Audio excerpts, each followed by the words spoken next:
This is the FBI's most wanted page that you're looking at. Here's U.S. Capitol violence. FBI is seeking assistance in identifying individuals who made unlawful entry. Okay, they started with U.S. Capitol violence. Mm-hmm.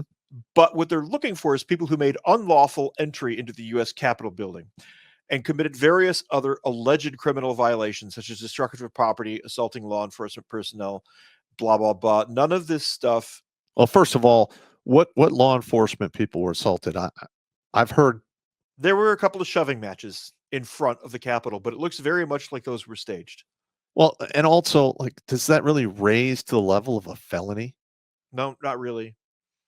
Again, that's kind of crazy because normally I know a lot of cops who've gone into a lot of bars and there was all kinds of pushing shit going on. Yes. As long as nobody was actually punched, they usually just say, you go that way, you go that way. Everyone shut the fuck up. I'm not doing this paperwork. You're typically looking at public disturbance if they're going to charge you with anything. Correct.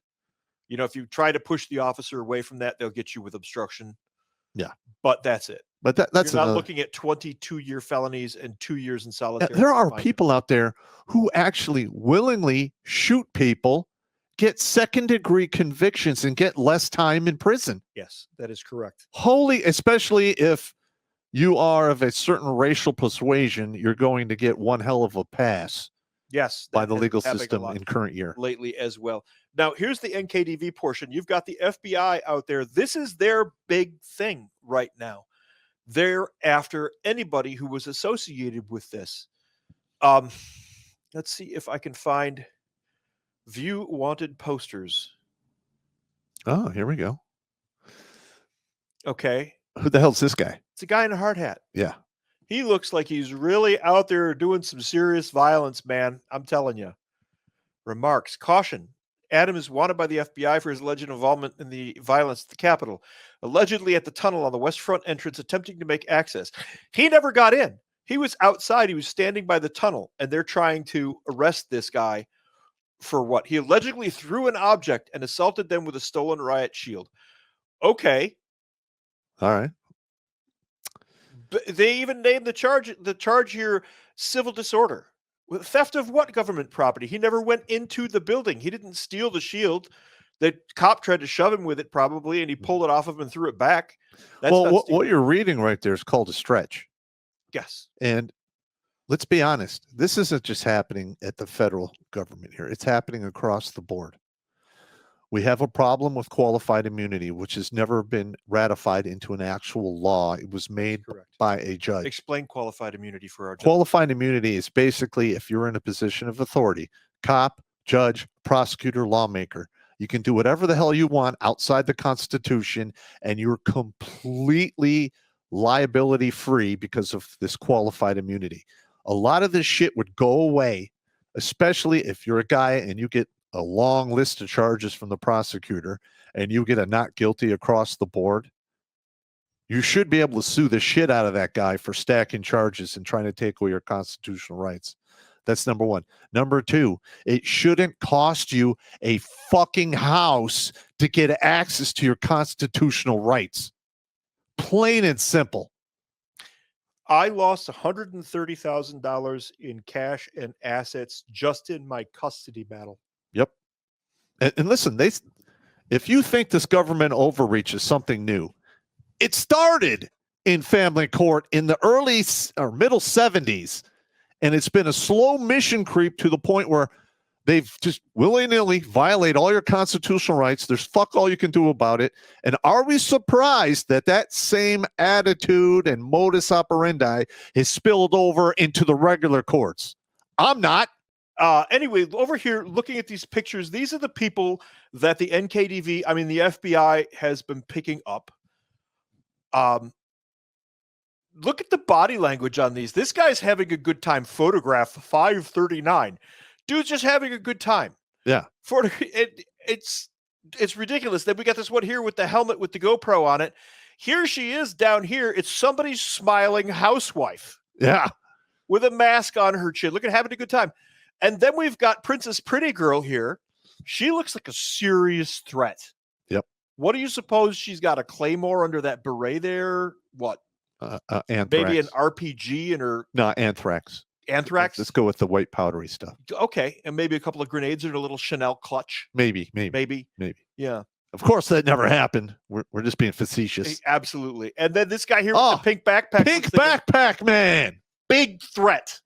Correct. Big threat. Obviously, may have 4 to 5 top secret battle monkeys in there. Hang on. The guy next door with only his eyes showing? That is pink backpack man. Oh, okay.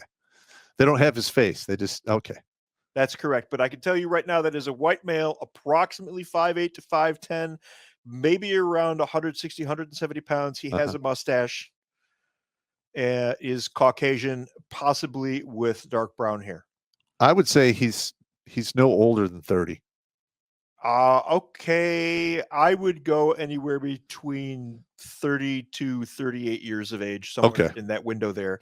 But I'm basing his size, by the way, on that backpack right there, because my daughter had the same brand of backpack. Mm-hmm. That's a way you can identify people, by the way, and get details like that. Yeah. It's the same thing in sniper school. I know. Yeah. You know where I learned that from? A couple of snipers. Yeah.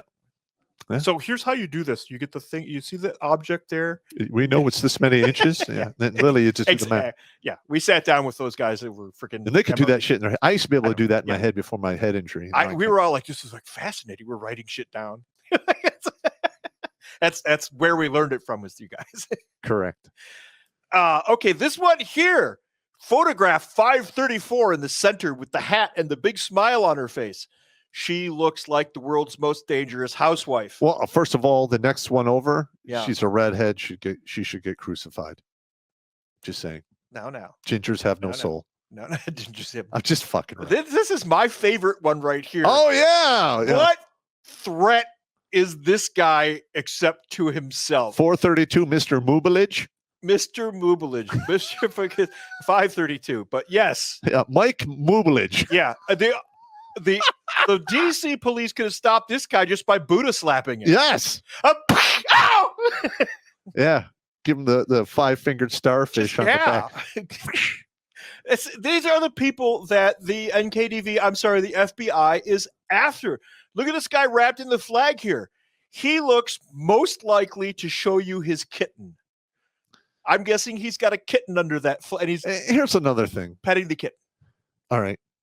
If you are actually storming the Capitol with the intent of taking down the government, would they be wearing all of this stupid shit?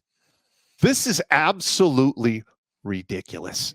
It's a costume parade. It's exactly what literally a costume parade. It's a costume parade that the other side is spinning up to make it sound much worse. And let's be honest, it's a bunch of dumbasses. They were just dumbasses. Should you lose 20 years of your life because you suffer from dumbassitis, especially if there's nobody gets hurt, nobody dies, and there really isn't much damaged property? I think that is way overkill to me. And you can actually tell by the sentence what's going on in the background. They want to send a message to punish anyone who dares say, this is fucked up. Yep. And there you have exactly what they're doing. It's called chilling. Yes, chilling effect. What they're doing is chilling the American public. Now, I don't think it's working. It's having the opposite effect because they did not account for Americans. Marxist is inherently a European ideology, and it relies on a European mindset. Europeans as a whole, as a people, since about 52 AD, bunch of conformists, are monarchists. Yeah. And are used to being ruled. Americans are not particularly fond of being ruled, even today. We're not into the whole being ruled thing. Yeah. So photograph 527, what do you see there? Because you and I have both been here a whole bunch of times. This guy, who is the most dangerous man alive and wanted by the NKVD, the FBI, he's being gassed. Yes. I know that face because I've made it a whole bunch of times. Oh, damn it. Oh, snot just coming out of your face. Yeah. And here's the other thing, is we are actually expending a lot of resources to punish people that, let's be honest, they're pretty much harmless. But yet Yes. we are turning our back on actual violent, dangerous criminals. Entering our border, like tens of thousands of Chinese Yes. crossing And our your border. favorite, the Congolese, the machete Congolese men. and the Senegalese and the Cameroonians. Yeah, Yes. the machete guys. We'll get to those guys later. Maybe we'll have a barbecue, have a snack. I'd rather not. Let's not. So, guy in floppy hat here looks more likely to break out in a Zach Brown band performance on the porch of the Capitol building. Say that. He looks like a Zach Brown band member. Yes, he does. The guy next to him with the glasses on there and his hoodie and the hat pulled up, that guy is clearly stoned as fuck. Yeah. That guy is clearly stoned. Hold your thought. Jim, what were you going to say, Jimmy? Oh, I had a thought and I lost it. All right. I was going to say for the barbecue, I'll bring the sauce. All right. Sauce. All right. Let's move I along. like that. We are moving along. I mean, this is insane. I mean, listen, I have no idea why so many Americans are so out of fucking touch. It's astonishing. So gullible. Well, it falls back on the five fences. Yes. I mean, they're too comfortable. We have lived in a country where you have your city police, county police, state police, federal police, and the military. So everybody in this country surrounded by 5 rings of protection. And they bought the media, and they're literally piping in horrible elevator music to try to fool you all. Yes. And a lot of guys out there, it's actually working up until the point you can't feed your family or buy fucking gas. We're getting there now. Yeah, unfortunately. Now. I know people up in the rural areas right now that are struggling at all just to feed their families. Correct. And listen, man, once you can no longer eat or feed your family, that's when a lot of people wake up historically. Yeah. We are at any given time, that Holodomor that I talked about, where they starved out those families, what they did is went in and they shut down their ability to produce grain. They shut down their ability to produce livestock. All of these things are happening right now. Yeah, they're happening. All happening right now. Their ability to farm at all, their ability to grow anything. And then all of a sudden, they shut everything off because they had control. And they starved tens of millions of people. We are at any given time, we are 3 days away from that level of pandemonium. And shutdown. And once that starts, the average person can go, 2 days without water, really? Well, without water, I think it's 3 days, and you can do like a month without food. Really, though? Well, it all depends. It depends on the person. So you got 2 to 3 days without water. But I'm talking the normal person who's just Joe Blow. Pop and I and guys like us, we've been through all of that shit. We can figure it out pretty quickly. Mm-hmm. The normal person is going to start panicking immediately. Correct. And in the suburbs and in the urban areas, that's going to come apart quickly. It's going to start in the urban areas first, and then it's going to wave out into the suburbs. Yeah. Most people were rural at the time of the Soviet. Most people were rural. They did not live in the cities. That's why those were the ones who died of the starvation there. They were able to shut down those farms and everything. Most people today are urban or suburban. Correct. Once that food goes, you're going to get people that the true colors will start to show. Yeah. You will get people who just shut down, who will just check. You get the quitters. Yep. There's only a certain amount of people that just say, fuck it. Yep. Yeah. And then you got the people who are going to run. Yeah. I will probably be one of those guys who has to run in the beginning because I'm already making plans to get the hell out of here. Fallback positions. Yep. You know, then you got the people who are going to rack up and pack up and stack up on you to get whatever they can to survive. Then you'll just get the ones that will go feral, basically.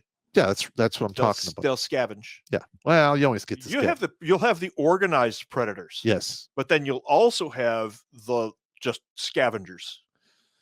And scavengers can pose more of a threat if they catch you by surprise.